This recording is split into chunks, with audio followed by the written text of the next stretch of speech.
बिस्मिल्लाहिर्रहमानिर्रहीम। सोचिए, रात का अंधेरा है, दुश्मन का मजबूत किला है और एक सहाबी अकेले अंदर दाखिल होने जा रहे हैं। ये वाक़या उस वक्त का है जब एक यहूदी सरदार अबू राफ़िअ रसूलुल्लाह सल्लल्लाहु अलैहि वसल्लम को मुसलसल तकलीफ़ देता था और इस्लाम के दुश्मनों की मदद करता था। रसूलुल्लाह सल्लल्लाहु अलैहि वसल्लम ने चंद अंसारी सहाबा को उसके खिलाफ भेजा और उनके अमीर हज़रत अब्दुल्ला बिन अतीक रदियल्लाहु अन्हु को बनाया। जब ये लोग अबू राफ़े के किले के करीब पहुंचे तो सूरज गुरूब हो चुका था। लोग अपने मवेशी लेकर घरों में वापस जा रहे थे।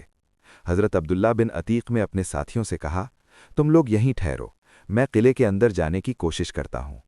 वो दरवाजे के करीब पहुंचे और ऐसे बैठ गए जैसे कोई क़ज़ाए हाजत कर रहा हो। जब किले के लोग अंदर चले गए तो दरबान ने आवाज़ दी, अगर किसी को अंदर आना है तो जल्दी आ जाओ, मैं दरवाज़ा बंद करने लगा हूं।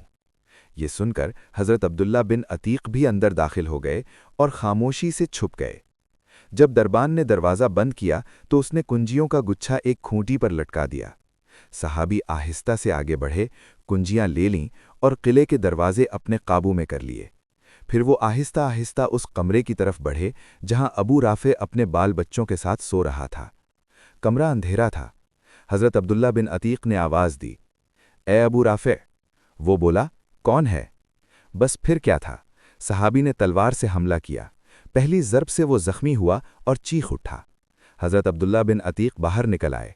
थोड़ी देर बाद दोबारा अंदर गए और आवाज़ बदल कर पूछा, अबू राफ़े, ये शोर कैसा है? वो बोला, तेरी माँ गारत हो, अभी किसी ने मुझ पर तलवार से हमला किया है।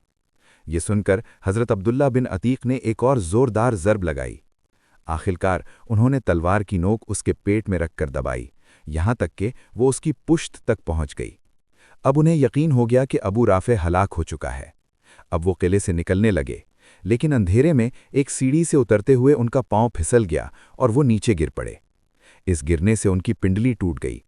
उन्होंने अपनी टांग अम्मामे से बांधी और किले के दरवाजे पर बैठ गए। वो ये यकीन करना चाहते थे कि दुश्मन वाकई मर चुका है।